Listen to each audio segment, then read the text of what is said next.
What's up, everybody? Welcome back to Beyond the Grave Media. This is Josh here, checking in on you out there in YouTube land. I mean, who am I? Who am I really? I'm just some dude. Just some dude here talking about horror flicks. What do I know? What I do know is that if I'm going for a haunted house film, if I want to watch a movie about ghosts, spirits, haunted houses, possessions, any of that crap, I'm going for the best of all time, and I'm sticking this time. A lot of people tell me, like, you flip-flop, dude, you go back and forth. You know, it kind of changes as I grow up. I'm not saying any of that crap. I'm saying if I want to watch a haunted house film, I go for 1979's Orion classic, The Amityville Horror. The Jay Anson novel scared the absolute crap out of me. We're going to get to that in just a minute. If you put this thing out, I'm going to buy it. I don't care how many times you release it. I'm just going to keep buying it. I love the Amityville Horror to a detriment, to a fault, to where I let it freak me out and I let it get inside my bones a little bit. I worship this movie, guys. Thanks so much for being here. Let's break it down.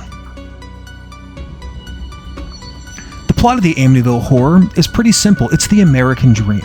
We've got George and Kathy Lutz, and they're a young couple in love with a couple of children that decide that they want to buy their dream home. They're looking around New York. They can't find anything when all of a sudden they come to Amityville, Long Island, and they find this beautiful colonial Victorian house on the water. 3 stories, basement, finished boathouse, perfect. The problem, it's only $80,000. Something must be rotten in Denmark. Something's wrong with this house. What could possibly be the reason why it's so cheap? Well, lo and behold, this is actually a true crime, a true house of horrors, if you will, where Ronald DeFeo Jr. shot and killed almost every member of his immediate family in the home with a shotgun. How we got every single shot off without anybody waking up, that's a crazy mystery. There's all kinds of documentaries on that itself. They're all over Prime, all over, they were on Netflix, Amityville Horror. There's tons of true crime stuff on the Amityville Horror case. It's incredible. It's fascinating. It's got this lure and this draw to it, this magnetism that I keep coming back for more.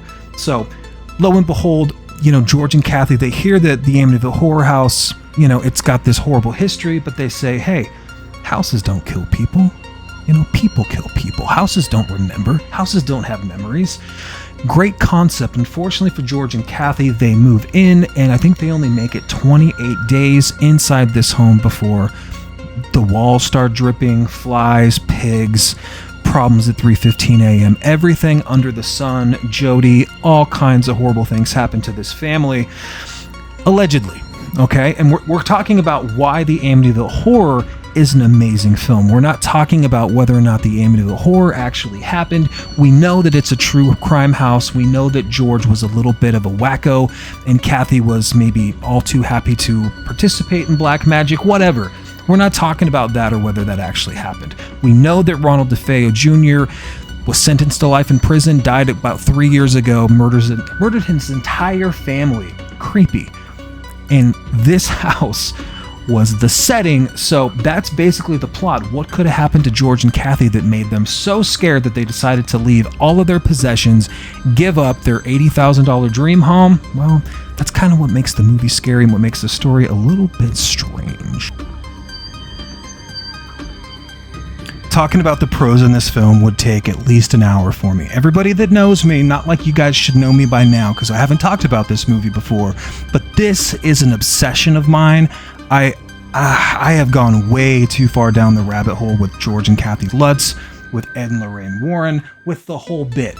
I have a major obsession with the Amityville Horror. I'm going to get it tattooed somewhere at some point, maybe just the fly or the pigs, something, right? There's too many pros for me to list about this movie. First of all, though, we'll just go through some rapid fire stuff. Margot Kidder, incredible, amazing as Kathy Lutz. I love her in every movie, Superman, but she is awesome as Kathy Lutz.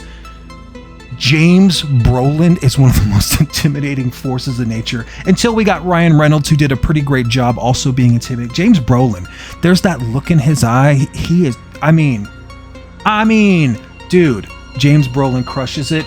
The priest is amazing in this movie.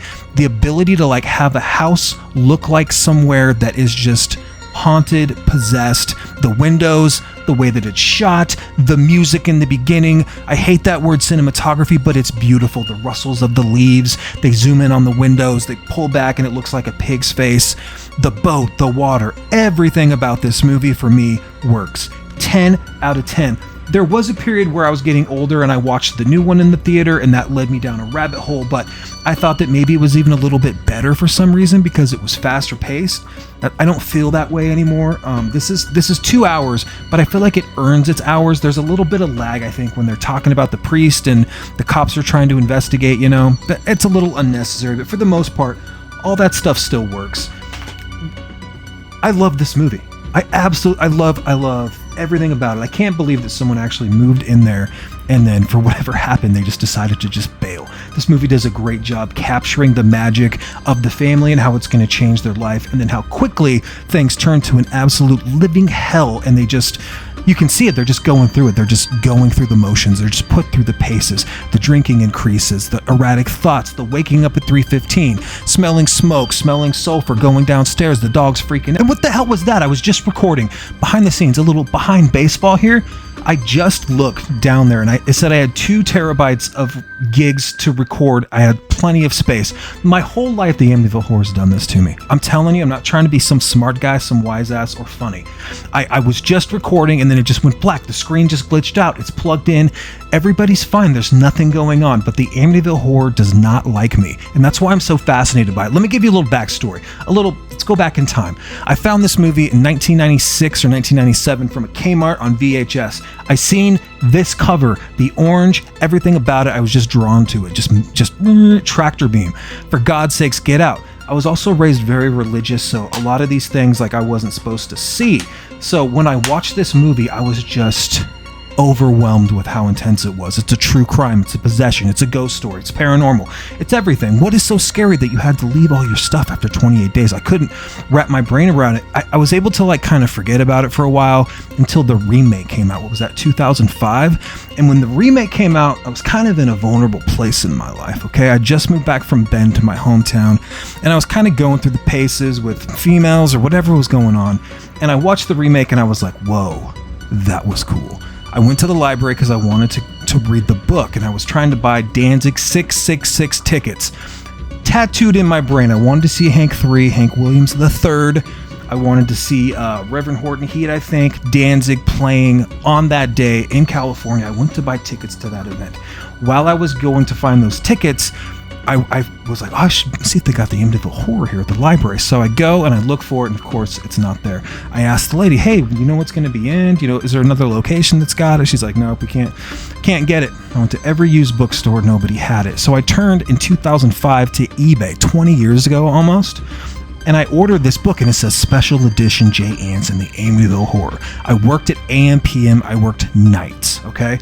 So when this book came in, I was supposed to get off at 6 or 7 a.m. and then sleep all day. And when I got the book, I got home from work or something, it was waiting for me. I just started reading the book. I could not put it down. I read that whole damn book. So I was low on sleep anyway, right? So bear with me. When I got to about a third of the way into the book, maybe 100 pages, 150 pages, it felt like there was paper inside, right? And I noticed this when I first opened it too, but there was it felt like there was mache inside the book. So I open it and I start shaking it inside the package, and there was flies in the book. Flies. I'm serious, dude. Flies inside the Amityville Horror.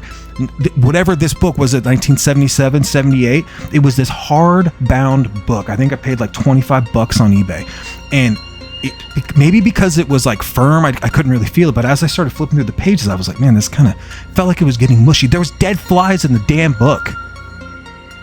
Seriously, okay?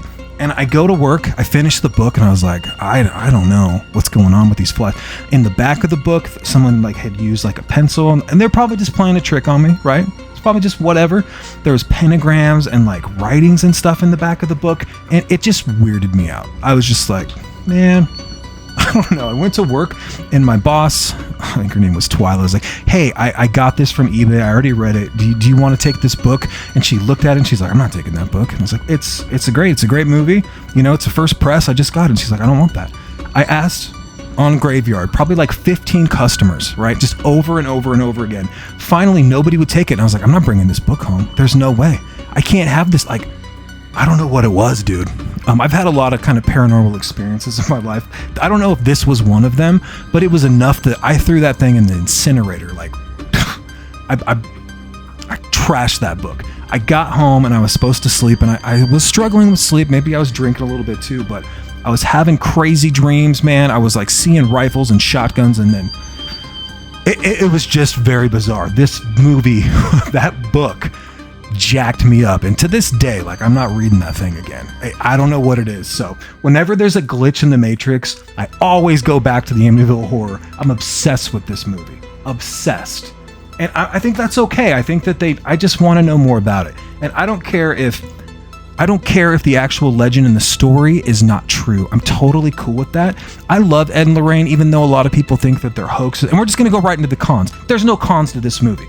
The movie has no cons. I think the cons in the story come from, the inconsistencies with what actually happened at the Amityville house when they set up the occult and all of the different, EVP readings and all that stuff. There's a ton of great stuff already documented, but this is my favorite one right here. I want to say is this thing like 100 minutes or something?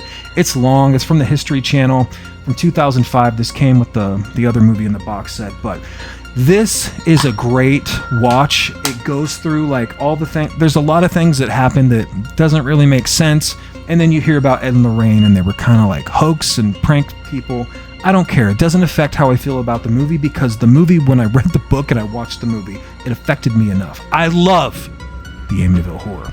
But this documentary has that photo of the ghost, the boy with like the ball at the top of the stairs, right? I remember watching this with my best friend Mike one night, and we've been drinking some, probably some Rolling Rocks or something, maybe some, this giant 70-inch TV projection, huge surround system.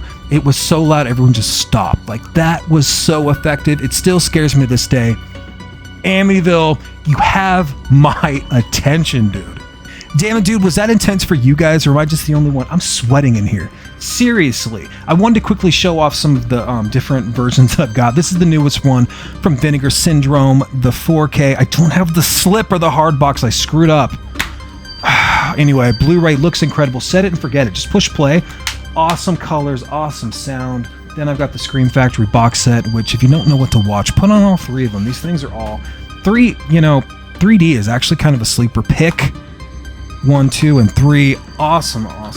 And then I've got like the OG that I got from, I believe, a Blockbuster video that I was showing you before. So you know it's good. If it says Blockbuster, it's the business, dude. And then this is the Amityville Confidential that I paid $6 for in July of 2007. This is great. History Channel put this out. Awesome. Do you like the Amityville Horror? Thanks for sticking around this far if you made it. We're not talking about whether or not it was a hoax. I feel like I have my own thoughts. I think George and Kathy got in over their head.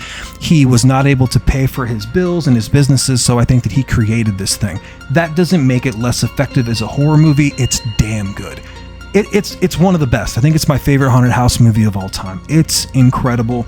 But yeah, I think that they were kind of just up to no good. And I think that, unfortunately, Ed and Lorraine Warren, they kind of came through there and they spoofed everything up, but that doesn't make it less effective.